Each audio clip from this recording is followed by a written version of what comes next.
기도드리겠습니다.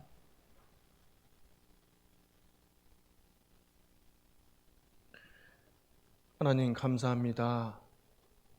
죄와 허물로 죽었던 이 비참한 영혼을 하나님께서 사랑해 주셨고 그 하나님의 그 놀라운 은혜와 사랑으로 구원해 주셨습니다.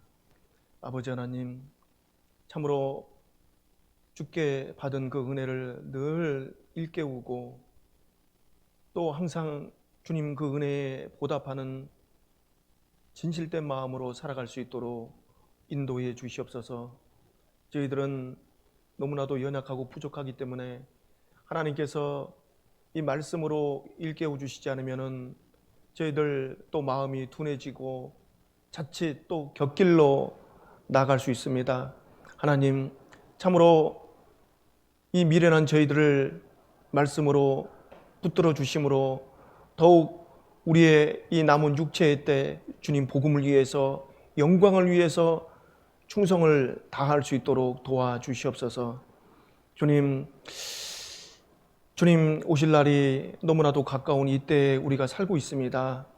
우리 이런 마지막 때를 살아가는 저희들 어떻게 또 행해야 될지 더욱 주님께서 말씀으로 일깨워 주시고, 특별히 우리에게 맡겨주신 이 복음 전하는 그 사명이 가장 크고 귀하고 또 우리가 마땅히 해야 될 일인 줄 압니다. 그 일을 잘 감당할 수 있도록 하나님께서 친히 역사해 주시옵소서. 하나님의 도우심 없이는 한 영혼도 구원받지 못한다는 걸 압니다. 성령의 역사로 하나님의 그 놀라운 능력의 손길로 인해서 한 영혼 한 영혼 돌아오는 그 일에 우리 각 사람 귀하게 쓰임받을 수 있도록 도와주시옵소서. 오늘 주일을 맞이해서 이렇게 한자리에 모였습니다. 우리가 마땅히 깨닫고 알아야 될 말씀들 주님께서 또 허락해 주시고, 또 우리가 그 말씀을 통해서 우리 삶의 여러 가지 문제를 잘 극복해 나갈 수 있도록 인도해 주시옵소서. 다음 주부터 또 집회가 계획되어 있습니다. 이 집회 주님께서 인도해 주시고 또 한 영혼이라도 구원받고 주님 몸된 교회 가운데 거할 수 있도록 모든 은혜로 자비로 함께해 주시옵소서. 모든 것 주님께 맡기고 의지합니다. 저희를 사랑하시는 예수님의 이름으로 기도드렸습니다. 아멘. 자, 우리 야고보서 말씀 찾겠습니다. 야고보서 4장.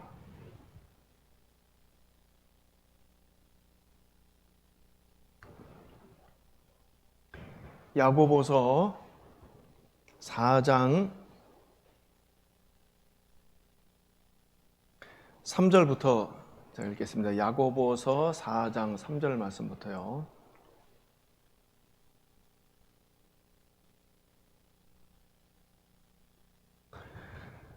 구하여도 받지 못함은 정욕으로 쓰려고 잘못 구함이라. 가늠하는 여자들이여, 세상과 벗된 것이 하나님의 원수임을 알지 못하느뇨. 그런즉 누구든지 세상과 벗이 되고자 하는 자는 스스로 하나님과 원수되게 하는 것이니라. 너희가 하나님이 우리 속에 거하게 하신 성령이 시기하기까지 사모한다 하신 말씀을 헛된 줄로 생각하느뇨? 그러나 더욱 큰 은혜를 주시나니, 그러므로 일렀으되 하나님이 교만한 자를 물리치시고 겸손한 자에게 은혜를 주신다 하였느니라.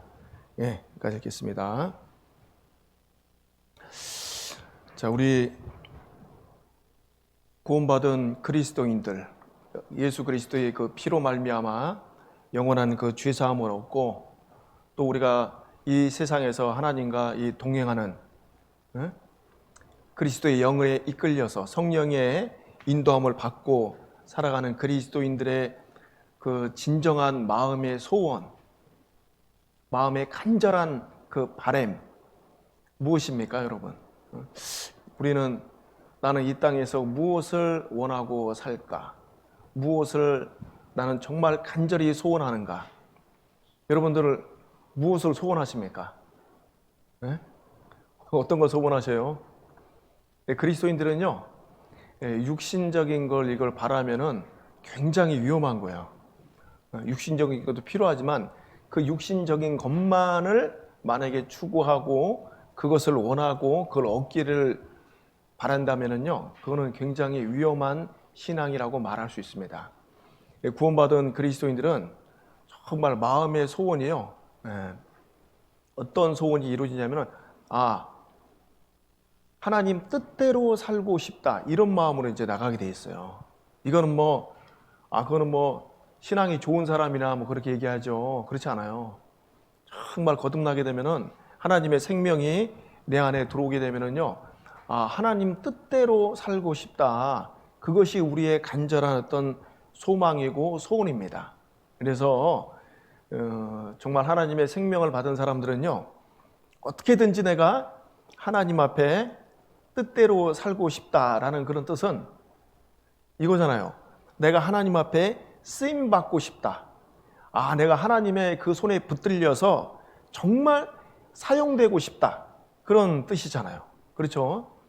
하나님의 그 능력의 손에 붙잡혀서 내가 이렇게 큰 구원의 선물을 얻었는데 내가 조금이라도 정말 하나님의 그 손에 붙잡혀서 쓰임 받는다면, 하나님께서 나를 사용해 주신다면 그거보다 더 큰 축복이 어디 있겠습니까? 그렇지 않습니까? 하나님의 손에 정말 쓰임 받는 그런 간절한 마음이 다 있죠. 네. 목사님, 저는 그런 마음 전혀 없는데요. 이거 있을 수 없는 거예요. 구원받으면은 사람의 어떤 생각, 가치관, 삶의 의미와 목적 이런 것들이 완전히 바뀌어요. 바뀌기 때문에 내가 이제는 정말 이 육으로 살아가는 것이 아니라 정말 이제 한마디로 얘기하면은요, 사람답게 사는 거예요. 사람답게. 구원을 받아야지만이 사람답게 사는 겁니다. 그 사람답게 산다는 게 뭐냐면은 하나님이 우리를 하나님의 형상을 따라 우리를 이렇게 지어주셨고 또 우리를 구원하셔서 하나님의 영광을 위해서 살 수 있는 그런 귀한 삶을 주셨잖아요. 그래서 하나님의 영광을 위해서 살아가는 그것이 사람답게 사는 거예요. 사람답게. 세상 사람들 그것도 모르고 좀 네가 어떤 아주 죄 많은 그런 사람들 이렇게 보면은 네가 사람이냐? 사람이 좀 이렇게 사람답게 살아봐라 이런 말 하잖아요. 참으로 사람이 사람답게 사는 것은 하나님의 영광을 위해서 살아갈 때 그것이 사람답게 사는 거예요. 그리고 그것이 진정한 평안을 내게 갖다 주는 거예요. 평안. 그것이 진정한 내 삶 가운데 안식을 갖다 준다는 거예요. 안식. 그렇지 않으면 없어요. 세상에서 찾으려고 그러면은요, 고생입니다. 그리스도인들이 세상에서 무언가 안식을 찾으려고, 뭔가 이게 평안을 찾으려고, 뭔가 어떤 기쁨, 즐거움을 찾으려고 하면은요, 그건 고통이에요. 고통. 없거든요. 없어 거기는. 없는 것뿐만 아니라 이 세상은요, 정말 고통, 슬픔, 낙심, 우울, 눈물, 괴로움, 아픔, 모든 안 좋은 것들입니다. 왜? 다 썩어져 가니까. 하나님 안에 모든 좋은 것들이 있다는 것을 우리가 명심하고 그쪽으로 항상 우리는 바라봐야 돼요. 그게 이제 주님의 그 십자가고 우리가 항상 주님을 경외한다는 그 뜻이잖아요. 자, 그래서 이제 구원받은 그리스도인들의 삶은 당연히 내가 이 마지막 때를 살아가는데 어떻게든지 조금이라도 내가 하나님의 손에 쓰임받다가 살아야 되겠다라는 것이 우리 각 사람의 간절한 소망입니다. 그렇죠? 그게 소원이에요. 그러면 이제 우리가 내가 쓰임받기 위해서 어떠한 태도로 또 어떤 마음과 생각으로 살아야 될 건가, 그걸 이제 한번 생각해 봅시다. 오늘. 어떤 마음으로 살아야 되냐면요, 첫 번째 우리가 좀 겸손해야 돼요. 겸손. 겸손한 그 마음이 하나님 앞에 쓰임받는 거예요. 그래서 오늘 주제는요, 이 6절 말씀입니다. 그러나 더욱 큰 은혜를 주시나니 그러므로 일렀으되 하나님이 교만한 자를 물리치시고 겸손한 자에게 은혜를 주신다 하였느니라. 자, 하나님은 누구에게 은혜를 주십니까? 겸손한 자에게 은혜를 주는 거예요. 근데 그 겸손한 자에게 어떤 은혜를 주시냐면요, 보세요. 더욱 큰 은혜를 주시나니죠. 더욱 큰 은혜, 더욱 큰 은혜. 그냥 은혜가 아니라 더욱, 그 다음에 큰 은혜, 이렇게 표현하고 있잖아요. 누구에게? 겸손한 자에게 하나님이 베풀어 주신다는 거예요. 그래서 오늘 주제는 더욱 큰 은혜를 주시나니, 그 다음에 겸손한 자에게, 이렇게 붙여주시면 됩니다. 우리 사랑하는 우리 형제 자매님들, 내가 이 땅에 하나님 앞에 쓰임받기 위해서 그 하나님의 능력의 그 권능의 손에 붙잡혀서 사용되기 위해서 우리 이 땅에 존재하는 거예요. 그러면 내가 더 하나님 앞에 쓰임받으려면 겸손해야 된다는 거죠. 그 겸손한 자에게 하나님은 은혜를 베푸시고, 겸손한 자에게 하나님께서 지혜를 주시고, 겸손한 자에게 하나님께서 진정한 평강을 주신다라고 성경에 계속해서 그렇게 말씀하고 있거든요. 자, 그래서 정말 이 죄 중에요, 제일 큰 죄가 어떻게 보면 이 교만한 죄입니다. 교만. 그래서 이 토마스 아퀴나스는요, 이렇게 얘기했어요. 교만은 모든 죄악의 어머니다 그러잖아요. 겸손의 반대가 교만이잖아요. 교만하면 이제 하나님의 은혜에서 어떻게 보면 끊어지는 거죠. 근데 하나님은 교만한 자를 하나님이 이제 싫어하시죠. 절대적으로 싫어하시고, 또 왜 교만은 뭐냐면요, 사탄의 본질입니다. 사탄. 이 교만은 자기 위치를 떠나서, 보세요. 자기 위치를 떠나서 사탄이 어떻게 해요? 하나님과 동등됨을 취하려고 그랬잖아요. 그래서 사탄이 됐잖아요. 하나님을 대적한 거예요. 그래서 하나님께서는 이 교만을 이렇게 말씀하시는 거예요. 교만한 거는, 그거는 패망, 넘어짐의 앞잡이다라는 거예요. 패망의 선봉이다는 거예요. 교만한 거예요. 교만이 제일 위험하죠. 그래서 우리가 더욱더 말씀을 통해서 우리의 어떤 이 마음을 겸손하게 해야 됩니다. 교만은 패망의 선봉이기 때문에. 자, 그래서 이 교만한 자가 어떻게 보면요, 이 교만한 자가 실제로 이제 마귀인 거예요. 마귀. 교만의 왕이잖아요.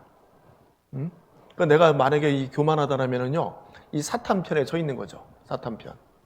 그러니까 끝까지 이제 세상 사람들은 이 교만으로 치닫기 때문에 어떻게 되는 거예요? 그 교만한 그 사탄, 그 마귀를 따라서 이제 영원한 형벌 가운데 들어갈 수밖에 없잖아요. 우리는 이 겸손의 왕, 예수님이잖아요. 예수님 편에 서야죠. 그래야지만 더 이제 하나님 뜻 가운데 쓰임 받고, 정말 하나님께서 우리를 불러주셨고 이렇게 거룩하라 했잖아요. 거룩. 내가 거룩하니 너희도 거룩할지어다. 그러니까 내가 겸손해야지만이 쓰임 받는 사람이 되고 더 거룩한 사람으로서 살아갈 수 있다는 거죠. 네? 자, 이 탈무드에 보면 이런 내용이 있습니다. 세상이 이제 그 첫째 날, 둘째 날, 셋째 날 이렇게 하는 순서로 이렇게 만들어졌잖아요. 근데 사람은 6일째 이제 만들어졌습니다. 그렇죠? 왜 인간이 마지막에 만들어졌을까? 왜? 네? 그것을 어떻게 해석하십니까, 여러분들은? 왜 마지막에 이제 사람을 만들었을까? 그 탈무드에 보면은요, 파리 한 마리도 인간보다 먼저 만들어진 것을 알게 되면 인간은 그다지 교만해지지 않을 것이다 라고 그렇게 이제 말하고 있는 거예요. 그래서 정말 이 자연 모든 만물들 있잖아요. 이 파리 한 마리도 사람보다 먼저 만들어진 거예요. 그래서 사람은요, 이 교만하면 안 됩니다. 저 파리 새 이렇게 하면 안 돼요. 저 모기 새 이렇게 하면요.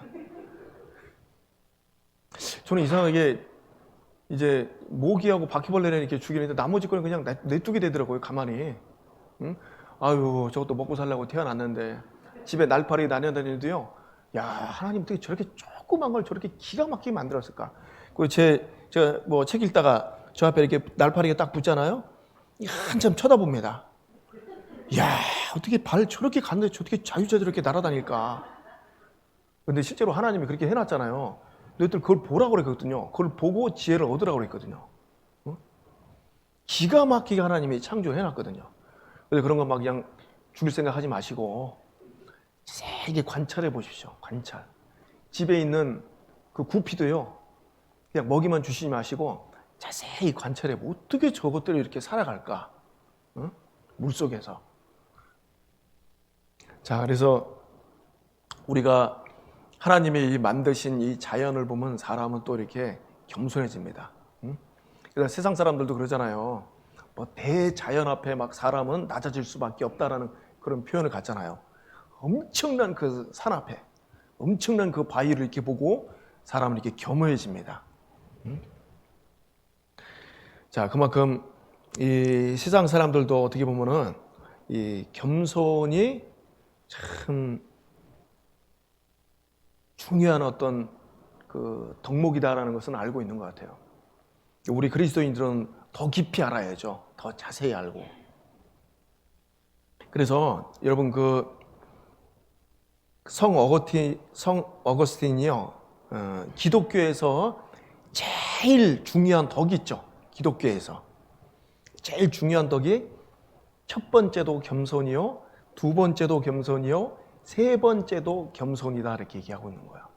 네.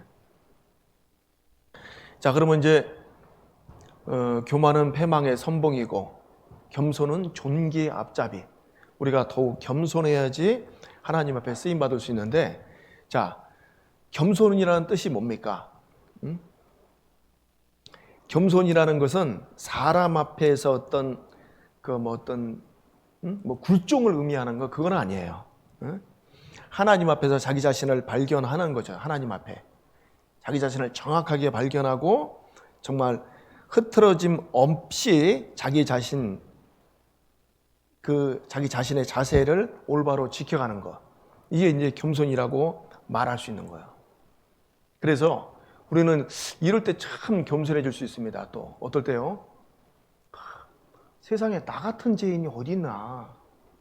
이거를 이제 알아갈 때 사람은요 낮아질 수 있어요. 여러분 보세요. 이 신약 성경 이 서신서의 3분의 1을 서신서 거의 대부분을 기록했던 그 바울 사도가요 맨 마지막 죽기 전에 뭐라고 그랬습니까? 나는 죄인 중에 괴순이라 이렇게 얘기하고 있는 거예요. 그렇게 훌륭한 가문에서 어떤 도덕적인 어떤 교육을 받고 훈련을 받고 또 구원을 받고 정말 이 천하에 다니면서 복음을 전하고 하나님의 그 은혜를 풍성하게 받았던 그 바울이 정말 나는 죄인 중에 나는 최고 두목이다 이렇게 얘기하고 있는 거예요. 죄인 중에 괴수라는 것은요 그런 뜻이거든.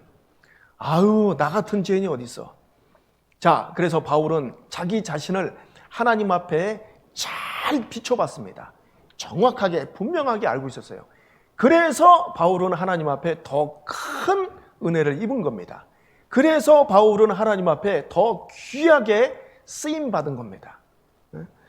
자, 그래서 우리도 하나님 앞에 정말 이 쓰임 받기 위해서, 그 은총을 받기 위해서 우리가 더욱 낮아지고 겸손한 그런 모습으로 살아야 되겠습니다. 그렇죠? 자, 그러면 이제 사람이 왜 이제 교만하게 될까요? 이 성경에 보면은요 여러 인물들이 나오는데 그 인물들 이렇게 대부분 보면은 어렵고 힘들고 그럴 때는요 하나님 의지합니다. 하나님 붙잡아요. 하나님 저 좀 도와주세요. 살려주세요. 하나님 좀 저에게 좀 은혜를 베풀어 주십시오. 그래갖고 은혜를 받고 정말 육신적으로 뭔가 이렇게 좀 이게 강성해지면 이제 그때가 이제 위험한 때예요.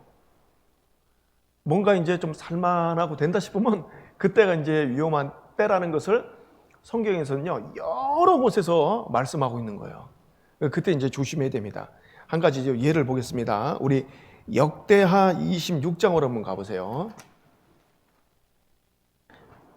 역대하 26장 구약 성경 691페이지 한번 찾아보십시오. 역대하 26장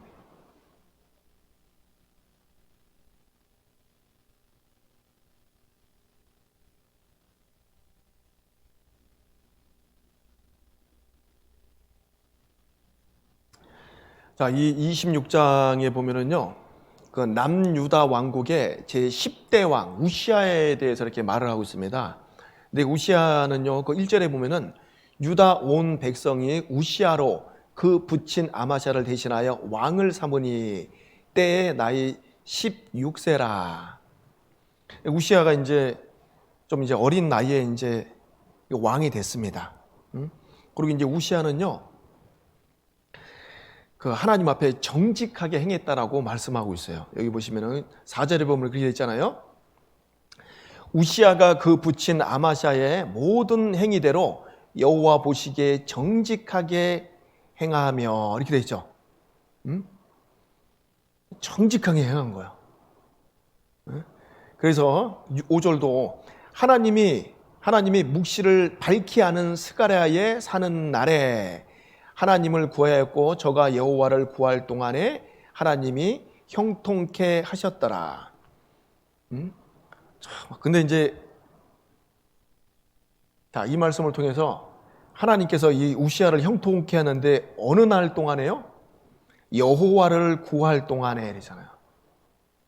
그리고 여호와를 구할 동안에 누가 있었냐면요, 그 스가랴가 있었어요. 그래서 앞에 스가랴가 사는 날에 하나님을 구했다 그랬잖아요. 이제 스가랴가 이제 죽고 이제 우시아가요 마음이 높아졌습니다. 마음이 교만해진 거예요. 자, 그래서 우시아는요 정말 처음에 이제 하나님의 보시기에 이제 정직히 행했고 그 스가랴의 말을 이제 잘 들었고 정말 그리고 하나님을 구했어요. 하나님을 찾고 구하고 어떻게든지 내가 하나님 뜻 가운데 준행하며 살아야 되겠다 이런 어떤 마음으로 있었습니다. 그런데 이제 보세요, 우시아가 얼마나 강성해졌냐면요 8절 말씀에 보면은 암몬 사람이 우시아에게 조공을 바치매 우시아가 심히 강성하여 이름이 애굽 변방까지 퍼졌더라. 우시아 때 굉장히 강성했습니다. 애굽 변방까지 우시아의 이름이 퍼진 거예요. 여기 강성했다고 그랬죠? 또 어떻게 강성했다고 그랬습니까? 지금 힘이 강성했다고 그랬잖아요. 힘이 아주 막강한 그런 나라가 된 겁니다. 자, 여기 15절도 보면 이 우시아가 강성하게 된 것이 자기의 능력이 아니에요. 자기의 지혜와 힘이 아니었던 거였죠. 15절 또 예루살렘에서 공교한 공장으로 기계를 창작하여 망대와 성각 위에 두어 살과 큰 돌을 발하게 하였으니 그 이름이 원방에 퍼짐은 기이한 도우심을 얻어 강성하여 짐이었더라. 자, 여기도 보면은 그 이름이 원방에 퍼졌고 정말 강성해진 이유가 뭐냐면은 기이한 도우심을 얻어 이렇게 됐죠. 기이한 도우심 누굽니까? 하나님의 도우심을 입었다라는 거예요.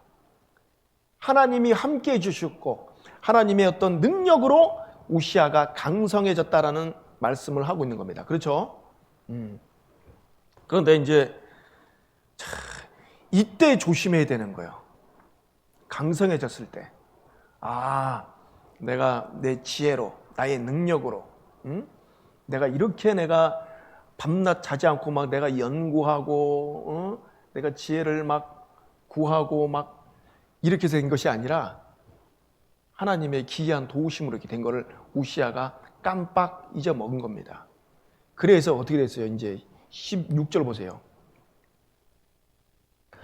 저가 강성하여짐에 그 마음이 교만하여 악을 행하여 그 하나님 여호와께 범죄하되 곧 여호와의 전에 들어가서 향단에 분향하러 한지라. 강성하여짐의 그 마음이 딱 교만해진 거죠. 그 앞에 기이한 도심을 얻어 강성하여지매라. 이걸 이제 우시아가 잊어버린 겁니다. 전에는 알고 있었어요. 전에는 알고 있었지만은 점점점 강성해지고 막 열방에 자기 이름이 퍼지고 막 암몬 이런 왕들이 와서 자기에게 조공을 바치고, 막 군사적으로도 막 이 농사도 잘 되고 막 여러 이 기계도 창작했다 그랬잖아요. 성대와 망대를 쌓는 막 엄청난 그런 기계도 막 만들고, 이러니까 이제 마음이 딱 높아져 갖고 어떻게 해요? 이제 자기가 하나님의 전 거기 들어가는 거예요. 그 하나님의 전에 누가 들어가야 돼요? 제사장, 대제사장이 들어가는 거잖아요. 거기 자기가서 내가 분양할 거야. 나와 비켜. 이렇게 이제 교만해져 버린 겁니다. 그래서 이제 그 제사장 아시아라가 그걸 막잖아요. 그 18절에 보면은 왕이시여, 이 분양하는 일은 왕이 할 바가 아닙니다. 딱 막았거든요. 아시아라가 그거 말도 안 듣는 거야. 아니 건방지게 비켜 하면서 이제 자기가 분양을 하려고 이제 딱 들어갔죠. 그때 이제 무시아가 이제 19절에 보면요 이렇게 됐잖아요.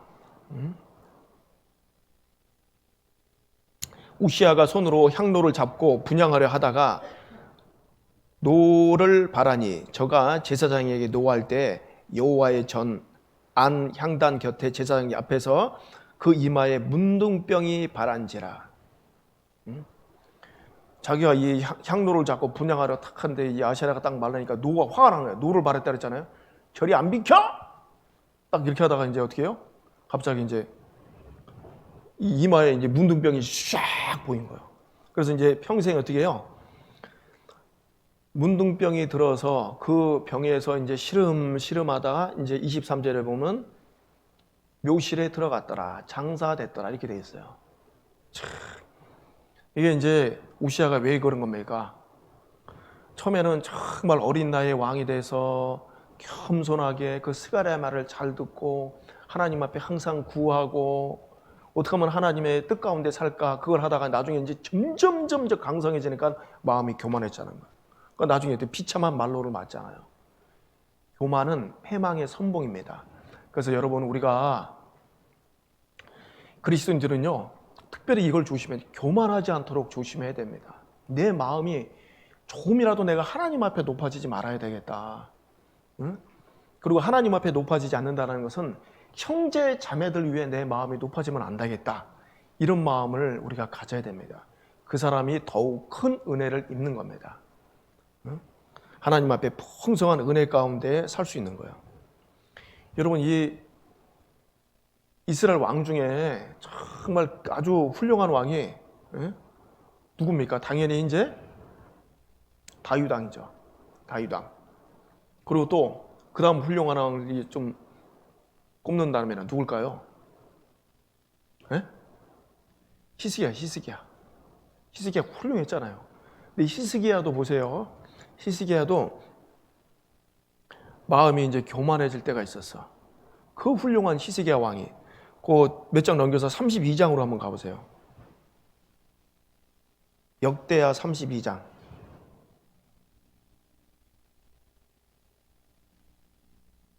32장 25절 말씀 제가 읽겠습니다. 히스기야가 마음이 교만하여 그 받은 은혜를 보답지 아니하므로 진노가 저와 유다와 예루살렘에게 임하게 되었더니.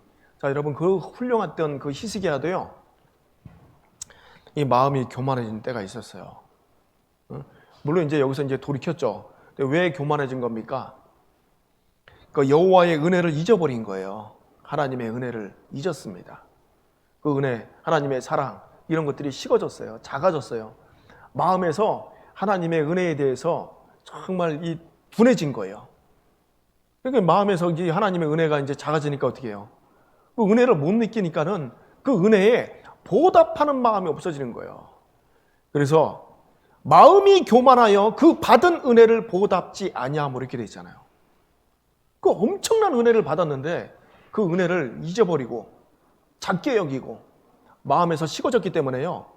그 보답하는 마음이 없어진 거예요. 그러니까 이제 교만해진 거죠, 그게. 그러죠? 그래서 항상 우리 그리스도인들은요, 보세요. 우리가 살아있는 것 자체, 내가 숨을 쉬고 있고 지금 현재 내 이 심장이, 이 맥박이 뛰고 있잖아요. 이것 자체가 은혜입니다, 은혜. 어? 여러분 병원에 가보세요, 한번. 병원에서 이제 고생해서 막 누워있는 그 환자들 한번 보십시오.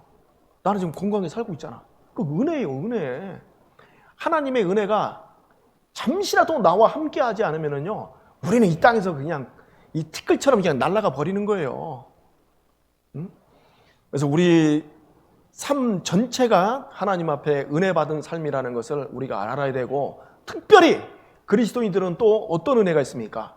하나님께서 나를 위해서 독생자를 이 땅에 보내주시고 그 독생자의 그 피로 말미암아 내가 구원받았다는 그 은혜, 내가 이 죄 가운데 살다가 영원히 형벌받고 지옥으로 갈 수밖에 없는 그런 운명에서 내가 이렇게 구원받고 내가 그 하나님의 나라 천국에 들어갈 수 있다는 그 사실, 그거보다 더 큰 또 은혜가 어디 있습니까? 근데 그 은혜를 우리가 작게 여기고 또 내 마음에서 그것이 식어진다면은요, 그게 이제 하나님의 은혜에 보답하지 않는 그런 마음으로 나가는 거예요. 그리고 자칫 또 우리의 마음이 높아지고 교만해질 수 있다는 거죠. 그래서 우리는 항상 그리스도인들은요, 일깨워야 됩니다. 하나님 앞에 겸손해질 수 있도록 우리의 마음을요, 이 말씀 앞에 잘 일깨워야 돼요.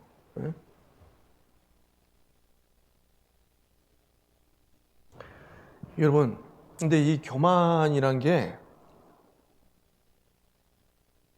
이제 강성해질 때, 뭔가 좀 이렇게 살만하고 잘 될 때 이게 교만한 마음이 이제 들어온다 그랬잖아요. 그러니까 이제 이게 들어오는 것을 잘 못 느껴. 그게 문제예요. 이제 그게 실제로 자기 잘 못 느낀다니까, 이거를. 저도 보면 이제 어떤 형제자매들 보면 이제 대부분 겸손한데 이제 자칫 잘못하면 막 교만해서 말 막 하고 그러면 저분이 못 느끼고 있구나, 이런 생각이 들어요. 근데 보세요, 여러분, 욥 있죠? 욥이 훌륭했잖아요. 아주 욥은 훌륭했습니다.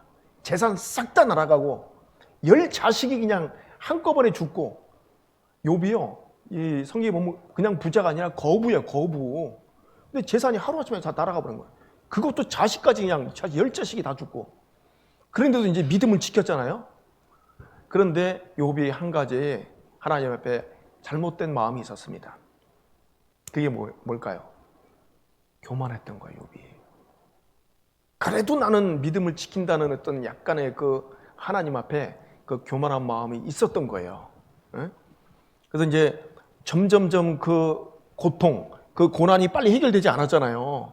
그리고 거기다가 막 새 친구가 위로해 준다고 왔는데 막 갔다가 막 저주로 퍼붓는 거지. 네가 지금 죄가 있으니까 이렇게 됐지. 죄 없이 망한 사람 봤어? 욥이 막 화가 나니까 이제 막 같이 막 변론을 하잖아요. 그 가운데 이 변론하는 건데 욥이 막 이제 막 나오잖아요. 교만이 설설설설. 하나님, 왜 나를 이 땅에 태어나게 해서 내가 빛을 보지 못했으면은 아예 그냥 어머니 뱃속에서 죽었으면 나을 뻔했는데, 이런 식으로 이제 욥이 이제 그렇게 얘기합니다. 왜냐면 고난이 빨리 해결되지 않으니까. 이 고난이 빨리 지나갈 줄 아는데 이게 막 좀 지속이 되니까. 그러다가 이제 나중에 이제 하나님이 딱 깨닫게 해주잖아요. 교만한 물결이여 여기서 그칠지어다. 딱 욥이 이제 다 깨닫습니다. 창조주 하나님이요, 욥한테 이렇게 해서 야, 너 참 교만하다, 이런 말씀 안 했어요. 하나님께서 그냥 창조한 것에 대해서 쫙 얘기를 해줬습니다. 저기 사막에 그가 비가 내려서 거기서도 식물들이 자라고, 까마귀가 먹을 것이 없어서 오락가락할 때 까마귀가 먹을 것을 이제 찾게 되고, 이 만물이 소생하고 만물이 자라고, 하나님께서 이 만물 모든 이 말에게 힘을 주고 이 만물을 이렇게 하나님이 자라게 하시잖아요. 그 누가 하는 줄 알아? 욥이 이제 그걸 딱 듣더니 딱 욥이 이제 마음을 딱 낮추는 거죠. 그때 이제 욥이 좀 깨달은 거예요. 내가 좀 교만했었구나. 자, 그래서 이제 위험한 게 이 교만이라는 것은요, 자기도 모르게 이제 들어오니까 이제 그게 문제인 거예요. 우리가 말씀으로 우리 자신에게 잘 이제 돌아볼 필요가 있습니다. 자, 그래서 특별히 지금 뭐 내가 뭐 육신적으로 큰 문제가 없고 뭐 좀 이렇게 뭐 형통하게 된다라고 할 때 그때 어떻게 해요? 그때 조심해야 되는 거예요. 아까 우시아도 강성하여 짐에 마음이 교만하여 이렇게 돼버린 거잖아요. 자, 그리고 이제 또 두 번째 우리가 이제 교만해질 수 있는 그 이유가 뭐냐면은요. 고린도전서 8장으로 한번 가보죠.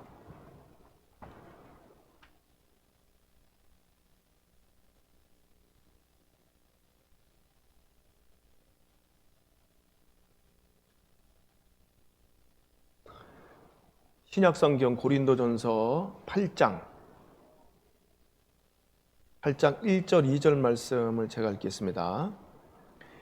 우상의 제물에 대하여는 우리가 다 지식이 있는 줄을 아나 지식은 교만하게 하며 사랑은 덕을 세우나니 만일 누구든지 무엇을 아는 줄로 생각하면 아직도 마땅히 알 것을 알지 못하는 것이요. 이렇게. 네. 자, 이제 또 우리 사람이 교만해지는 이유가 뭐냐면은요. 잘 안다고 생각하는 거예요. 많이. 지식은 교만하게 하며 사랑은 덕을 세운다 그랬잖아요. 아, 나는 좀 많이 알아. 응? 내가 잘해. 그런 거. 이러면 이제 사람이 교만해지고 그것 때문에 또 다른 사람에게 상처를 줄 수 있다는 것을 또 생각을 해야 됩니다. 응? 그러죠? 우리 뭐 자매님들 예를 한번 들어볼까요? 자매님들 예를 들면 김치를 잘 담그는 자매님이 있어. 자매들 막 김장한다고 딱 하는데 보니까 이제 여기는 세대기가 잘 못해. 김치도 못하는데 막 그냥 힘만 세갖고 막 버무리게 있으면 그딴 식으로 막 양념 이렇게 막 하고 그러면은 안 되겠죠 또. 자기가 이제 잘 뭐를 이제 음식을 할 줄 알고 여러 가지 어떤 뭐 그 지식이 있다라고 해도 높아지면 안 된다는 거야. 그럼 그게 잘못하면 이제 상처가 될 수 있잖아요. 그 다른 사람에게. 그래서 지식은 교만하게 하며 사랑은 덕을 세운다. 우리 안다라고 생각하면 안 됩니다. 많이 안다라고. 그게 이제 바리새인들이에요. 바리새인들은요, 자기 똑똑하다고 하나님을 잘 섬기고 많이 안다라고 생각한 거예요. 그들이 어떤 그 교만 때문에 심판받은 거 아니에요. 자, 그래서 우리 내가 많이 알고 있다라는 이런 것들은요, 하나님 앞에 굉장히 위험한 겁니다. 또 여러분, 우리 뇌가 얼마나냐면요, 한 1.4kg입니다. 사람의 뇌가. 우리 몸에 하던 2%밖에 이렇게 안 되죠. 그죠? 그리고 우리 뇌가요, 이 산소를 많이 쓰잖아요, 산소. 근데 이제 만약에 이제 우리 뇌에 산소 공급이 한 20초만 안 되잖아요. 20초 이상 안 되잖아요. 사람은 금방 이 기억 상실, 의식 불명, 가사 상태에 빠져요. 몇 초요? 20초. 심장이 박동질해서 어떻게 하냐? 계속 펌프질해 갖고 이 뇌에다가 산소를 공급하는 거잖아요, 이게.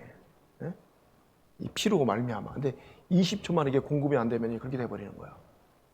그럼 금방 뭐 잊어버려요. 자기 이름도 잊어버리잖아요, 그냥. 자기 이름 잊어버리고 자기 그동안 막 공부했던 이 모든 것들도 한꺼번에 날아가고 그러잖아요, 사람이. 응? 사람 아무것도 아닌 거예요, 그러니까. 제가 미국에 있을 때 이제 어떤 분 이제 그 교수님을 한번 이제 상담한 일이 있었어요. 그 교수님은요, 제가 이제 세인트 루이스에 있었잖아요. 거기 이제 세인트 루이스면 거기 유명한 대학이 하나 있어요. 워싱턴 유니버시티라가 워싱턴에 있는 게 아니라 이름 자체가 이제 워싱턴이 사람 이름이니까 대통령 이름이잖아요. 거기 이제 워싱턴 유니버시티라고 있었단 말이에요. 세인트 루이스. 거기 그 대학은요, 거의 아이비리그 수준입니다. 그리고 이제 학비만 해도 1년에 1억이 들어가. 1억. 사립대학이거든요. 한국에서 이제 유학 오는 사람들 좀 있어요. 돈 있는 사람들. 거기 이제 또 그 의대가 또 유명하기 때문에 거기 대학교에서 한국 사람인데 교수가 된 사람이 있어요. 교수. 보통 실력 갖고는 안 됩니다. 아주 이제 실력이 있어야지만이 그 유명한 대학에 이제 교수가 됐어요. 한국 사람들이 뭐 영어 늦게 배우면요, 영어 잘 안 되거든요. 이거 솔직히 말해서. 예? 성인 돼서 배우면요, 영어 잘 안 됩니다. 근데 내가 그 어떤 분은 이제 또 수학 교수라는 분 있어요. 내가 이분 딱 얘기 들어보니까는 발음이 별로 안 좋아.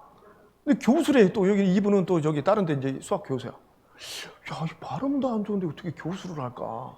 응? 이분은 이제 박사학위 있으니까 이제 교수를 한 거 아니야. 그럼 내가 이제 물어봤어. 우리 교회 이제 나오고 계셨기 때문에 어떻게 가르칠 때 어떻게 그렇게 해요? 내가 좀 영어가 이렇게 좀 수학은요 말 많이 안 해도 됩니다. 내가. 풀면 되거든 이렇게. 이렇게 해갖고 오케이. 또 모르는 거 이메일로 보내. 끝. 이메일로 보내면 이제 그건 이제 한국 사람들 이렇게 잘하잖아요 쓰는 거. 그렇게 하는구나 이렇게 알았죠. 근데 이제 그분인데 제가 이제 만나던 그 워싱턴 대학의 그 교수님은요 아무나 거기 못 들어가거든. 정말 박사학위 있다고 되는 게 아니에요. 실력이 있어야 되는 거예요. 근데 그분은 이제 교수로 이제 딱 들어가서 한인 사회에 이제 좀 이렇게 이름이 나 있는 그런 분이었습니다. 근데 그분이 이제 풍이 온 거죠. 중풍. 그래서 제가 그 집에 이제 상담하러 가게 된 겁니다. 집에 꼼짝없이 이제 앉아 있으니까. 집에서는 이제 가문의 영광이죠. 그런 좋은 대학에 이제 교수로 딱 있으니까 정교수로 딱 있잖아요. 강사도 아니고. 근데 제가 이제 완전히 뭐 말을 못해 그냥 너무 창피해갖고 막 그냥 제가 성경 공부에 그냥 이렇게 웃더라고요. 말이 안 되고 벌써 이제 반쪽 못 쓰잖아요. 응? 그리고 그 아들이 있었는데 아들이요 존스 홉킨스 대학의 그 의대, 응? 그것도 이제 유명한 의대거든요 미국에서요. 막 첫 번째, 두 번째 하는. 거기 의대 들어가갖고 1년만 있으면 이제 뭐 전공이 자격증이 나오는데 바람이 들어가갖고 어느 날 갑자기 어머니 내 인생을 찾았습니다 하면서 나가버린 거예요. 대학 그러니까 그만둬버린 거예요. 그리고 이제 이거 기타 치러 이게 돌아다니는 거죠. 그 아내가 완전히 그냥 제가 상담하니까 막 죽을 지경이야. 그리고 이제 방황하다가 또 아들은 돌아왔어. 이게 뭐 이제 대학 이제 그만뒀으니까 뭐예요? 제 아들 위해서 지금 자고 있습니다 그러더라고요. 지금 뭐 합니까? 그러니까는 그때 당시 이제 우리 형제님이 이제 그 도장도 하면서 하여튼 집 핸디맨이라 그러죠. 집 수리해주는 그 일을 하고 있었는데 그 일 있으면 그 형제 따라다니는 거야. 그에 따라서 야 이거 박어 그러면 못 박고 이런 거.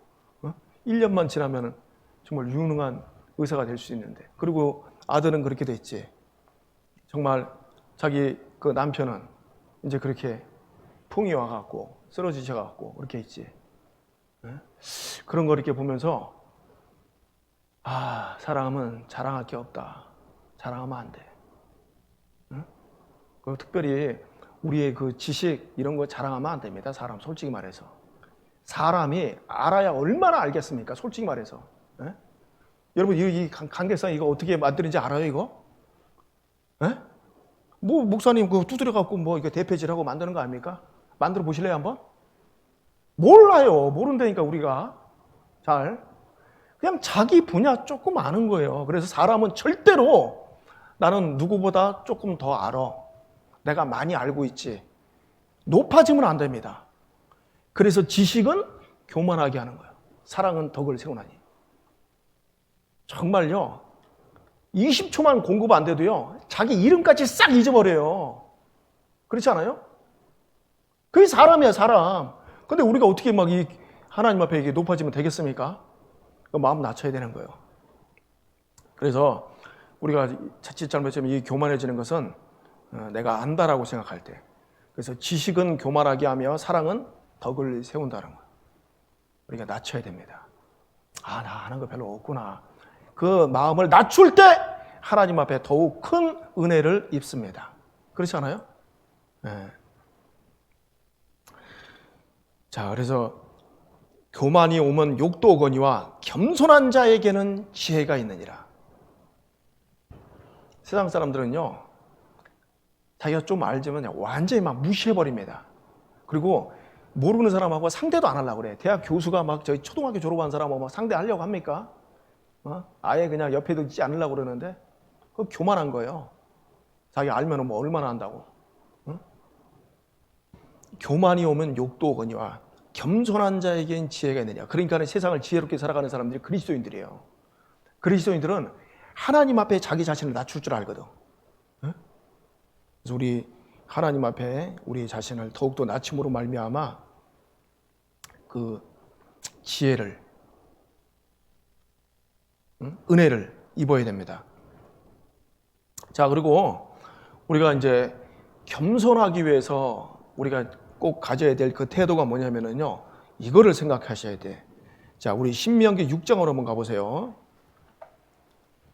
구약성경 271페이지.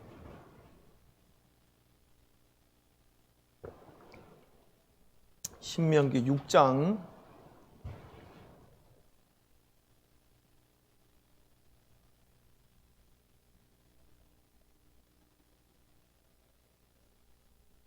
12절 말씀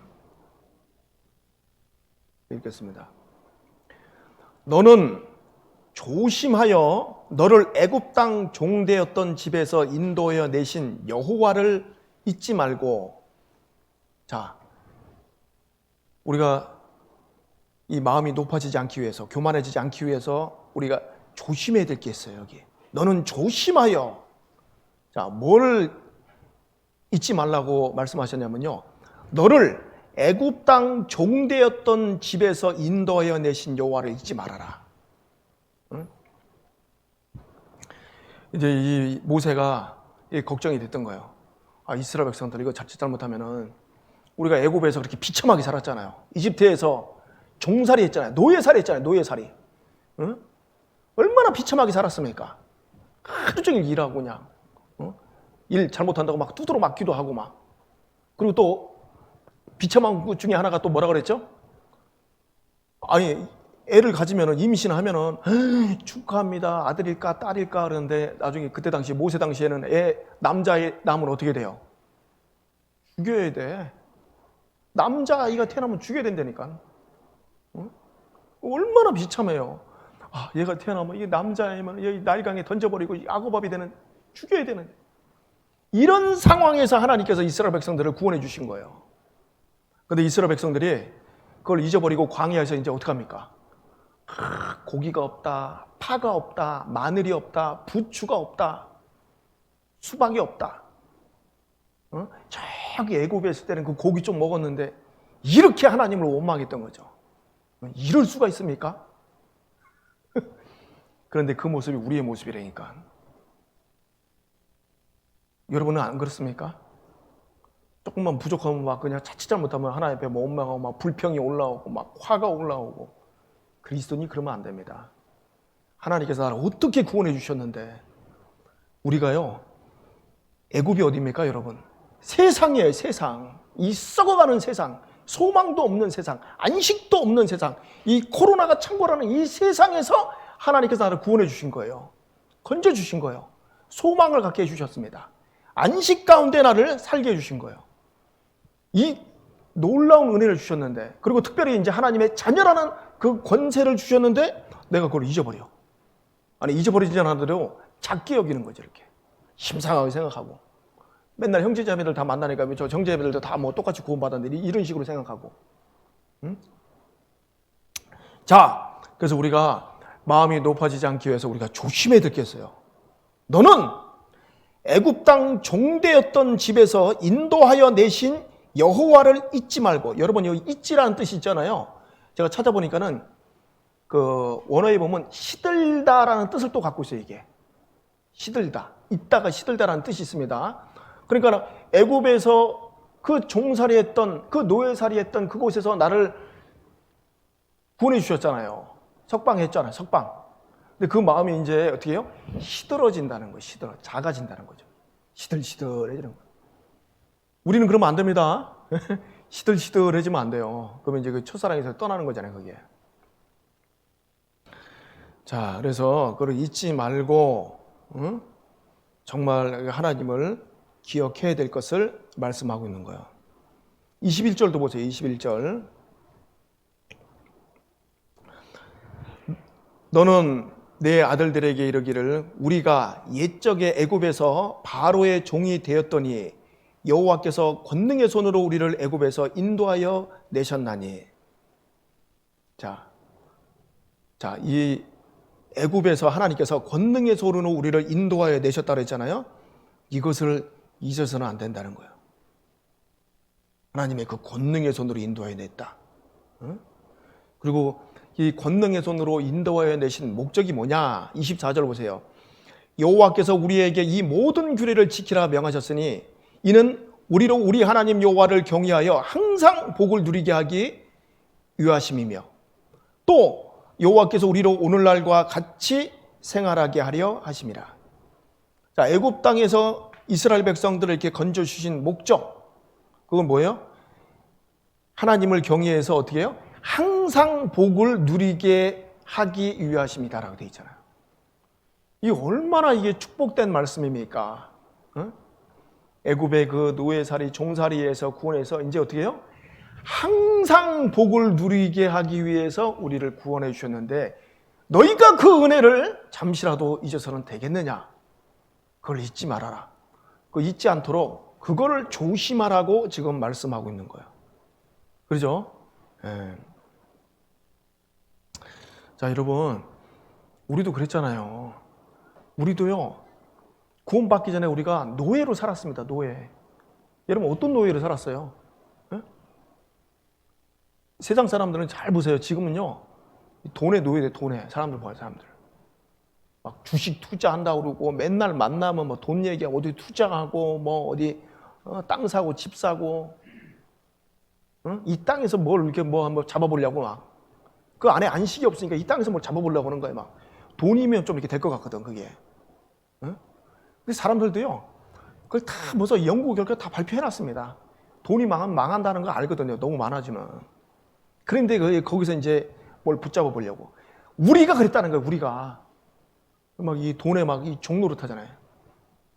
자기 어떤 그 취미에 막 술의 종노릇하고 막 도박의 종노릇하고 그렇지 않습니까?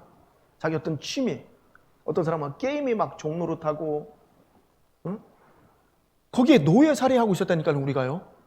거기 붙잡혀서 결국 이제 거기 끌려다니다가 결국 심판받고 지옥으로 갈 수밖에 없는 그런 종이었어요. 노예였어요.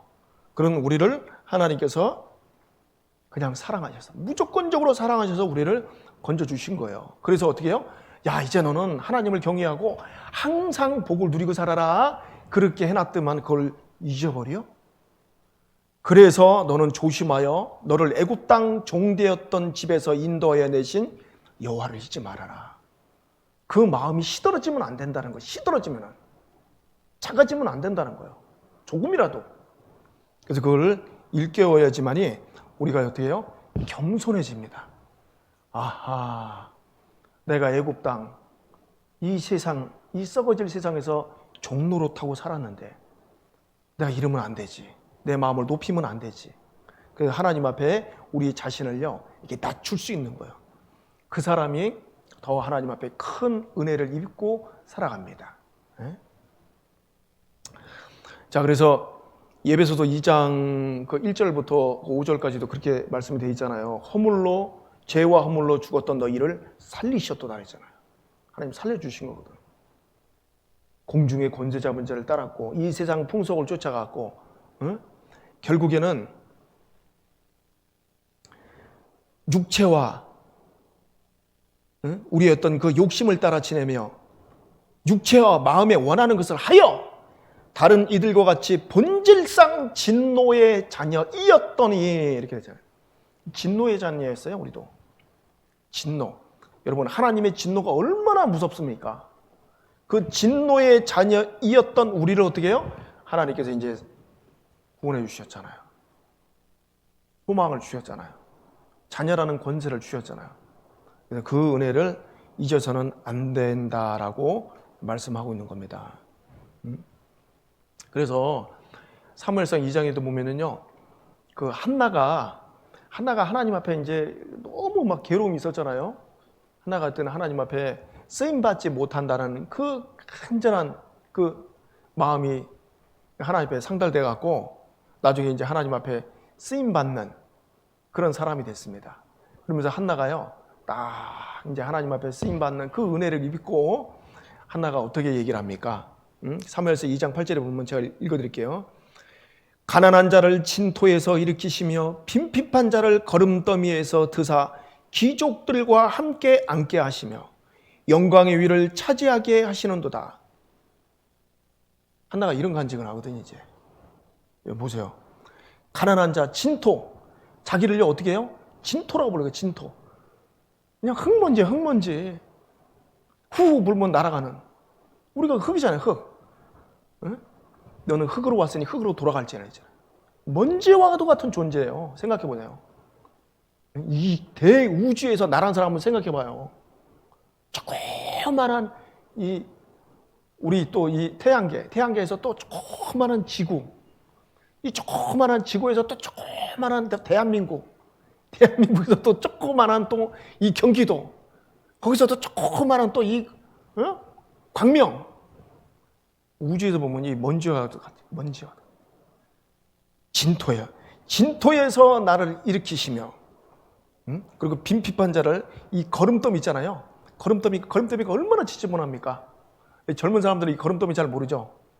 저는 좀 이 거름더미 알아요. 어르신들은 이제 잘 아시니까. 거름더미 지나가면 옆에서 막 그 거름 냄새 안 좋잖아요. 좋습니까? 요즘은 이제 가끔 가다 이제 형제자매들 어디 가면은 이제 창문 착 열면서 뭐 거름 그 냄새 나면 아 고양이 냄새 뭐 이렇게 또 그렇게 하시는 분도 계신데, 아무튼 그렇게 뭐 그게 뭐 그렇게 좋은 냄새는 아니야. 거름더미 뭐 보세요. 막 거름더미 쌓아놓은 거 막. 한나가 그렇게 얘기한 거야. 자기가 저 거름더미에 있었던 나였다. 그 거름더미에 있었던 나를 하나님께서 일으키사, 하나님께서 나를 붙잡아 주셔서 어떻게 해요? 귀족들과 함께 앉게 하시며, 딱 이렇게.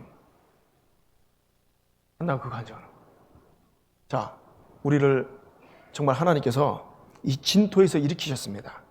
그리고 정말 이 거름더미에 있었던 나, 세상 이 죄악에서 똑같이 세상 사람들과 같이 막 이 뭐 하나 붙잡아 보려고 막 죄가 충만해서 막 거기서 바글바글하게 살던 이 벌레인 사람, 구더기 인생을 어떻게 해요? 나를 딱 이제 붙잡아서 귀족들과 함께 앉게 하셨다는 거. 자, 그래서 우리는요 옆에 같이 계신 분이 귀족이에요. 귀족. 이 세상의 귀족이 누굽니까? 하나님의 자녀들, 하나님의 백성들이 귀족이에요. 그 귀족들과 내가 지금 같이 한 자리에 앉아 있는 거예요. 우리는 어떤 사람이야? 로얄 패밀리. 왕의 가족이에요. 왕의 가족. 하나님의 백성.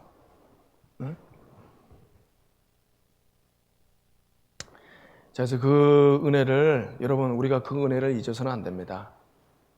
정말 하나님 앞에 우리 자신 더욱더 그래서 내가 어떤 상태에서 구원받았는가라는 것을 잘 일깨워서 내 마음을 낮춰야 돼.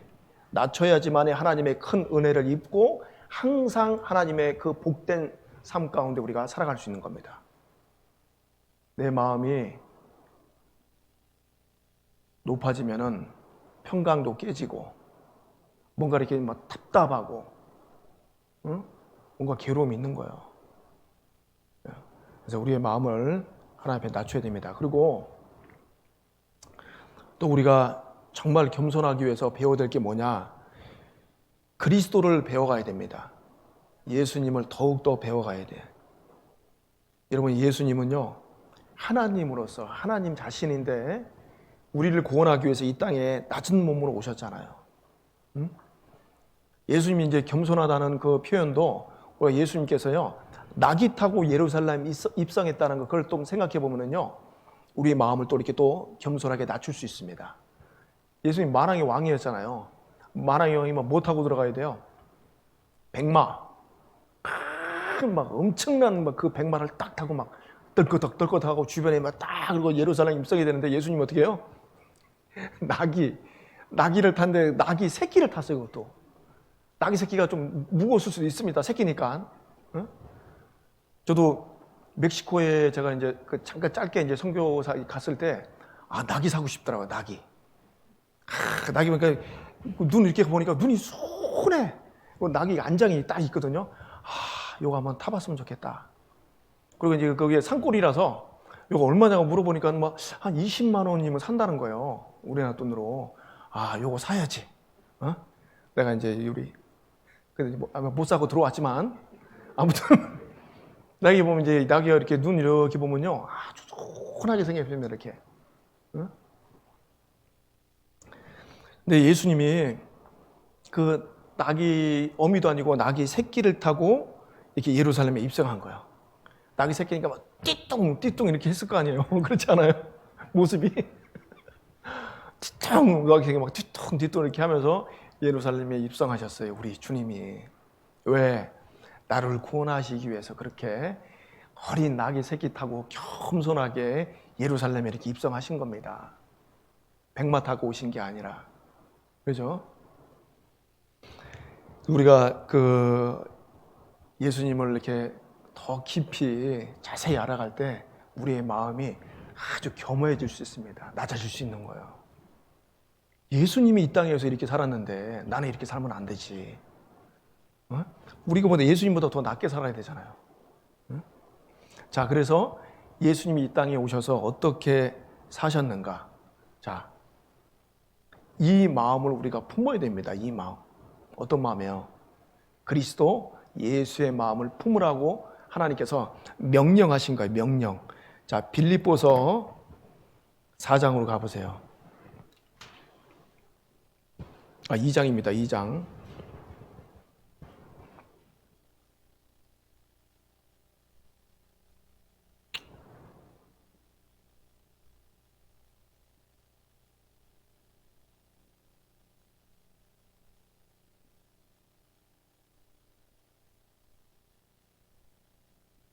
자, 3절부터, 아니 2절부터 제가 읽겠습니다.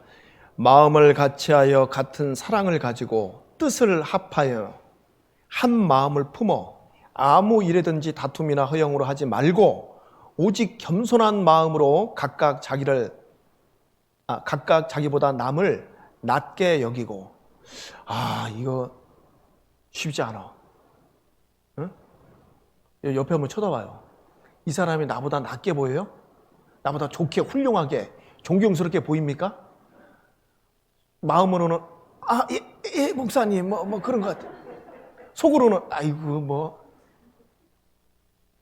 이거 쉽지 않습니다. 이거 남을 나보다 낮게 존경스러운 마음으로 볼 수 있어요. 이러면 얼마나 좋을까? 정말 이런 마음으로 살아가면 이 사람은 진짜 하나님 앞에 완전히 막 풍성한 은혜를 막 그냥 완전히 그냥 폭포수에서 내려오는 그 물처럼 받을 텐데. 네? 남을 나보다 낮게 여기고. 자, 이 낮게 여기려면은 이 마음을 품어야 된다는 거예요. 5절 보세요. 너희 안에 이 마음을 품으라. 곧 그리스도 예수의 마음이니. 이제 이 마음을 품어야 돼. 그리스도 예수의 마음. 응?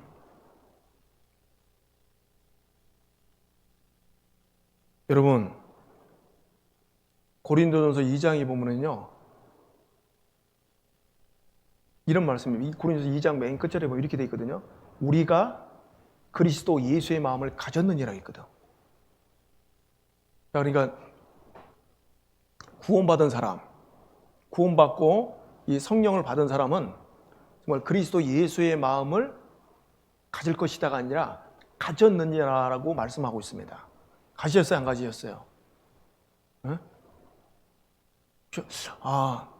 목사님 나는 뭔가 잘 모르겠는데요.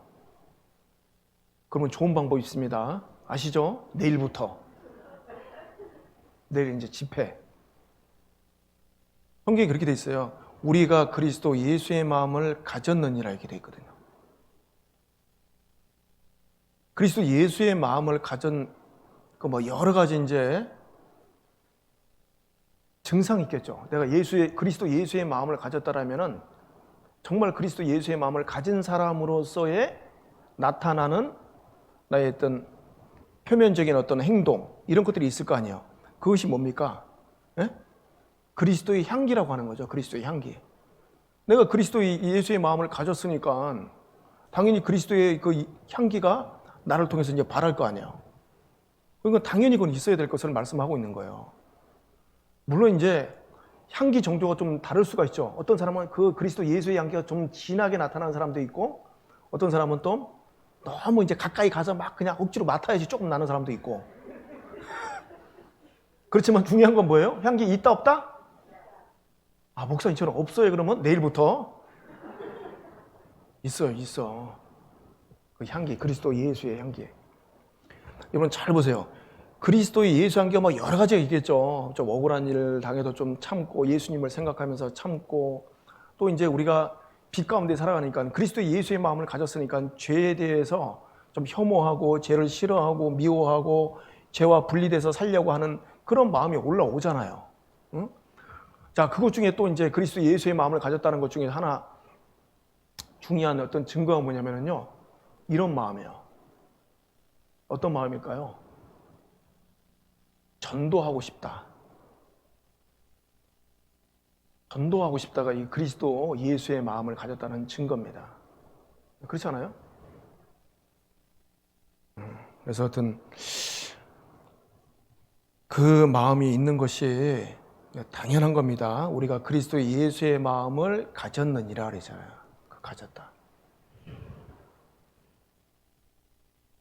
자, 근데 여기 지금 이 빌립보서 2장 말씀에서는 너희 안에 이 마음을 품으라 그랬잖아요. 그 마음 자체가 꼭 그리스도 예수의 마음이잖아요. 이 품으라는 뜻이 뭐냐면요, 생각하다, 좀 전념하다, 그 마음을 두다라는 거예요. 전념하다. 네가 그리스도 예수의 마음을 가졌으니까는 그 마음을 더 풍성하게, 응? 좀 이렇게 전념해봐라. 그리스도 예수의 마음으로 살아가는 것이 무엇인가? 거기에 집중해라. 그 뜻이잖아요. 자, 보세요. 근데 그 마음이 어떤 마음인가를 잘 우리가 한번 살펴야 되겠습니다. 응? 자, 그 마음이 어떤 마음이냐면 보세요. 그 다음부터 그는 근본 하나님의 본체이시나 그랬죠. 하나님의 본체이시나 하나님과 동등됨을 취할 것으로 여기지 아니하시고, 그 다음에 어떻게 했어요? 오히려 자기를 여기 비어라고 그랬잖아요. 비어라는 뜻이 그냥 뭐 무효로 하다, 헛되게 하다, 멸하다 이런 뜻을 갖고 있어요. 하나님의 어떤 그 대권적인 권능을 포기하였다 이런 뜻을 하는 거예요. 자기를 비어 그랬잖아요. 우리도 가끔가다 그런 말을 쓰잖아요. 아, 좀 마음을 비워봐. 이런 말 쓰잖아요. 예수님은 완전히 비운 거예요. 완전히 내려놓으신 겁니다. 자기를 비어 종의 형체를 가지셨다. 종의 형체. 그게 이제 사람같이 된 거예요. 한마디로 얘기하면요, 벌레인 사람 구더기와 같은 그 형상으로 이 땅에 오신 겁니다. 그렇게 되었고, 그래서 사람의 모양으로 나타나셨으며 자기를 낮추시고 죽기까지 복종하셨으니 곧 십자가에 죽으시며, 이게 그리스도 예수의 마음이야. 응? 자기를 낮추시고 죽기까지 복종하셨다. 십자가에 죽으십니다. 여러분, 예수님은 이 땅에 오셔서 정말 하나님의 뜻을 받들어서 정말 죽기까지, 죽으셔야지만이 내가 구원받으니까는 죽기까지 복종하는 게 당연하셨구나. 아, 감사하네. 여기서 지금 끝내라는 거예요. 너가 이 마음을 품으라는 거예요. 네가 그리스도 예수의 마음, 이 마음을 가지라는 거예요. 이 마음. 복종하라는 그 마음. 어떻게? 죽기까지. 이 마음을 품어야 돼. 우리가 이 마음을 가졌을 때요, 가장 겸손하게 살아갈 수 있습니다. 가장 낮은 자세에서 살아갈 수 있는 거예요. 그 사람이 가장 복을 받을 수밖에 없는 거예요. 자, 그러면 이제 생각하면, 그럼 목사님, 뭐 내가 좀 이렇게 기도하고 이렇게 해서 마음은 낮출 수 있지만은, 또 뭐 내가 죽어야 됩니까? 응? 어떻게 보면요, 예, 그렇습니다요. 네. 우리가 예수 그리스도의 그 길을 따라가는 거거든. 십자가의 죽으심이라. 그 희생이잖아요, 희생. 적당한 희생이 아니라 진짜 이 죽는 데 나가는 희생. 그것이 나를 살리는 거예요, 여러분. 그거 아셔야 돼요. 아셔요? 지금 이 말씀은 그걸 얘기를 하고 있는 거예요, 실질적으로. 예수님이 이렇게 낮았으니까 너 예수님 마음 좀 그거 가져봐. 그 정도가 아니라 예수님은 죽기까지 복종하셨지 않았냐. 그게 그리스도 예수의 마음이다. 너도 그 마음 가져야 된다. 그걸 얘기를 하고 있는 거예요. 그 한마디 뭐예요?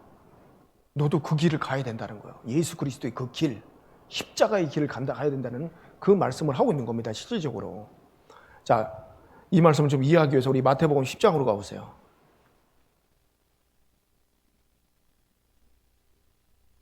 마태복음 10장, 신약성경 마태복음입니다.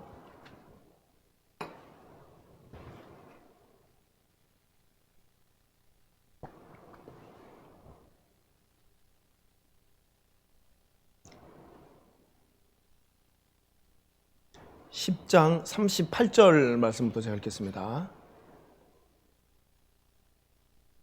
또 자기 십자가를 지고 나를 좇지 않는 자도 내게 합당치 아니하니라. 여러분 이 말씀 잘 생각하셔야 돼요. 응? 여기 분명히 보면은 십자가를 지고 자기의 십자가를 지고 나를 쫓지 않는 자도 내게 합당치 않다 그랬잖아요. 그럼 어떻게 돼요? 십자가를 지고 쫓아야죠. 하나님이 내게 합당치 않다라고 그랬으니까 합당치 않은 건 버려야 되잖아요. 네?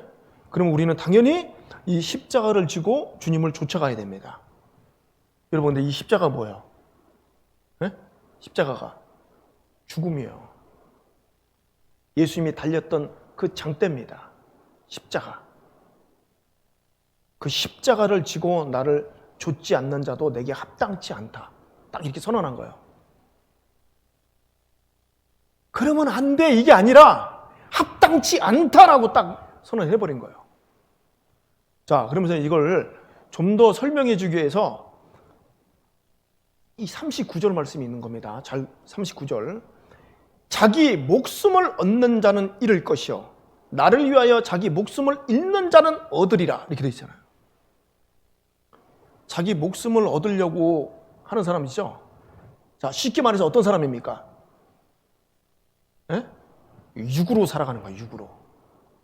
육신의 생각은 사망이요 영의 생각은 생명과 평안이라 했잖아요. 이거 잘 생각하셔야 돼요. 육신의 생각이 사망이라는 게 뭐냐면은 영원한 형벌이라는 그 뜻인 거예요. 육신대로 살면 반드시 죽는다고 했잖아요. 자, 그래서 자기 목숨을 얻으려고 하잖아요. 이 땅에서 자기 이 목숨 하나 부지하려고 막 그것 갖고 아둥바둥하면은요, 그건 있는 거예요. 그건 구원받은 사람이 아니라는 뜻이에요. 그렇죠? 세상 사람들 잘 보세요. 거듭나지 못하면은요, 교회에서 늙어 죽어도 온통 육신입니다. 하나님 앞에 기도해서 병 낫고 사업 잘 되고 자식들 건강하고 승진하고 출세하고 성공하고 그거잖아요. 세상 사람들은 오직 육으로 가는 거예요. 육. 그래서 자기 목숨을 얻으려고 그렇게 하면은 그거는 읽는 거예요. 그건 그리스도인에게 주어진 복이 아니라는 거죠. 하나님의 뜻이 아니라는 거예요. 그건 영생이 아니라는 거예요. 영생하고 멀다는 거예요. 그거는. 그러나 나를 위하여 자기 목숨을 잃는 자는 얻으리라. 이게 뭐예요? 아까 십자가를 지고 가는 겁니다. 그 십자가. 그래서 구원받은 거듭난 그리스도인들은요, 당연히 그런 마음이 올라와요. 어떤 마음? 아, 내가 이제 하나님 뜻대로 좀 살고 싶다라는 그런 마음이 올라오는 거예요. 하나님 뜻대로 살고 싶은 마음이 어떤 마음이에요? 십자가를 지고 가는 거예요. 그게 그리스도의 제자, 그리스도인의 참 모습입니다. 그것이. 그래서 내가 정말 주님의 그 자취를 따라가는구나 라는 것을 우리가 잊어서는 안 됩니다. 자, 그래서 우리 그리스도인들은요, 자, 여러분, 적당히 없어요. 적당히. 세상적으로도 적당히 하면 될 일이 없습니다. 응? 라면 하나 끓여도 적당히 끓이면 그게 잘 안 돼요. 정말 이거는 신앙이 했던 그 길은요, 적당히는 이런 거 없어요. 예수님이 그 말씀하신 대로 하나님의 뜻대로 이렇게 해야 되는 거야. 너희 안에 곧 이 마음을 품어라. 곧 그리스도 예수의 마음이니. 그는 어떻게 해요? 하나님과 되셨지만 자기를 낮추시고 자기를 비우고 정말 사람의 모양으로 나타나셨고 끝에는 죽기까지 복장하셨다. 죽기까지. 곧 십자가의 죽으심이라. 그 길을 내가 간다는 거예요. 그 길을. 예수 그리스도의 그 길, 십자가의 길, 그 고난의 길이지만 그거는요, 어떻게 보면은 영광의 길입니다. 영광스러운 그 길, 가장 축복된 그 길, 그 길을 내가 간다는 거예요. 나 같은 죄인이, 나 같은 이렇게 비참한 사람이 어떻게 내가 그 영광의 길을 갈까? 그 길을 갈 수 있도록 하나님께서 나를 구원해 주신 거야. 성령을 주셨잖아요. 우리는 그 길을 가고 있다는 것을 명심해야 됩니다. 그래야지만이 어떻게 해요? 하나님 낮출 수 있어요. 그래서 하나님께서 우리를 구원해 주시고 아예 처음부터 우리 딱 죽여버린 거예요. 내가 구원받을 때 어떻게 해요? 구원받을 때 내가 죽은 거예요. 내가 그리스도와 함께 십자가에 못 박혔나니 그런즉 이제는 내가 산 것이 아니야 오직 내 안에 그리스도께서 사신 것이라. 이제 내가 육체 가운데 사는 것은 나를 사랑하사 나를 위하여 자기 몸을 버리신 하나님의 아들을 믿는 그 믿음 안에 사는 것이에요. 그렇게 만들어버린 거예요. 그렇게 살아야 되잖아요. 그래서 우리가 여러분 더욱 하나님 앞에 겸손하기 위해서요. 내가 그 십자가의 길을 가는구나. 내가 그리스도 예수의 마음을 가졌구나. 그 길이 영광의 길이구나. 그래야지만 우리가 하나님 앞에 우리 자신을 이렇게 낮출 수 있는 거예요. 이게 그리스도 예수의 마음을 가져야 됩니다. 이 마음에 대해서 더 깊이 우리가 배워가야 돼요. 그랬을 때 진짜 하나님께서 때가 되면 우리를 딱 높이신다고 돼 있어요. 때가 되면은. 지금 이 세상에서 우리가요, 잘 이렇게 안 나타나 있잖아요. 근데 어느 정도 이제 때가 될 때 하나님께서 우리 자신을 이렇게 높이십니다. 그래서 여러분, 정말 우리 올 한 해 하나님 앞에 더 귀하게 쓰임 받읍시다. 그런 마음 있죠? 무슨 그런 마음이, 구원받은 사람이 그 마음이요, 축복된 마음이거든. 쓰임 받기 위해서 하나님 앞에 내 마음을 낮춰야 돼. 더욱 큰 은혜를 주시나니 누구에게? 겸손한 자에게 딱 주시는 거예요. 그 겸손을 어떻게 우리가 배웠죠? 예수 그리스도의 마음. 그 마음이 가장 겸손한 마음이에요. 십자가를 지고 가는 그 마음. 그 마음으로 우리가 하루하루 살아야 됩니다. 그 마음 살아가는 것이 하나님 앞에 어떻게 해요? 합당하다라고 말씀하고 있는 거예요. 자, 아시겠죠? 그래서 정말 우리가 정말 그 십자가의 길을 걷기 위해서 아까 그리스도 예수의 마음을 가져야 되잖아요. 그 그리스도 예수의 마음은요, 첫 번째 기본적으로 내가 거듭나야지, 구원을 확실하게 받아야지 그게 이제 들어와요. 그렇지 않고는 이게 죽었다 깨어나도 안 됩니다.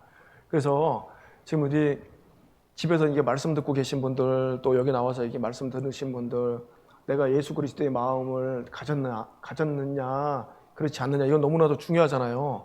그렇지 않다 그러면요, 어떻게 돼요? 말씀 다시 들어야 돼. 내일부터요, 집회 있잖아요. 그래서 외부에서 또 이제 구원받지 못한 영혼들 전도하는 것도 필요하지만 우리 내부적으로요, 아직 좀 불확실한 분들이 있잖아요. 내가 진짜 주님을 향한 이 마음이 있나 없나, 그거 어떻게 좀 확인해 볼까요? 죄송하지만 이렇게도 물어봐요. 내 아내 남편한테 물어봐요. 그리고 가까이 있는 분한테 물어봐요. 정말 내가 거듭난 그런 그리스도인으로서 이게 살아가느냐, 옆에 있는 사람 물어봐요. 이렇게. 당신 아닌 것 같아. 이런 말 나오면 큰일 납니다. 이런 분들한테는 죄송하지만 내일부터 말씀 또 들어야 돼요. 말씀 듣고 확실한 회개를 통해서 또 그 믿음을 갖고 그리스도 예수의 마음으로 살아갈 때 가장 복된 삶을 사는 겁니다. 그것이 가장 기쁜 그 축복된 영광스러운 삶을 살 수 있는 겁니다. 그래서 우리 하여튼 내일 또부터 집회 있으니까요. 더 우리 같이 기도하고 정말 그 하나님의 뜻이 이루어지기를 같이 한 마음으로 집회에 참여하면서 같이 기도해야 되겠습니다. 자, 같이 기도드리겠습니다. 하나님 감사합니다. 참으로 하나님을 모르고 마음이 이 교만한 저희들이었지만은 이제 우리가 하나님을 알므로 말미암아 우리의 마음을 겸손하게 할 수 있는 이 놀라운 또 은혜를 입었습니다. 하나님, 주님 몸된 교회 가운데 우리가 예수 그리스도의 마음을 더 깊이 높이 알아감으로 말미암아 우리의 마음을 더욱 낮추고 그 가운데 또 하나님이 주시는 그 놀라운 은혜를 맛볼 수 있도록 주님 도와주시옵소서. 우리의 삶 절대로 하나님 앞에 거짓되거나 위선된 삶이 없도록 하나님께서 인도해 주시옵기를 간절히 바라고 원합니다. 오늘 또 나머지 모든 일정도 주께서 함께해 주시고 인도해 주시옵소서. 저희를 사랑하시는 예수님의 이름으로 기도드렸습니다. 아멘.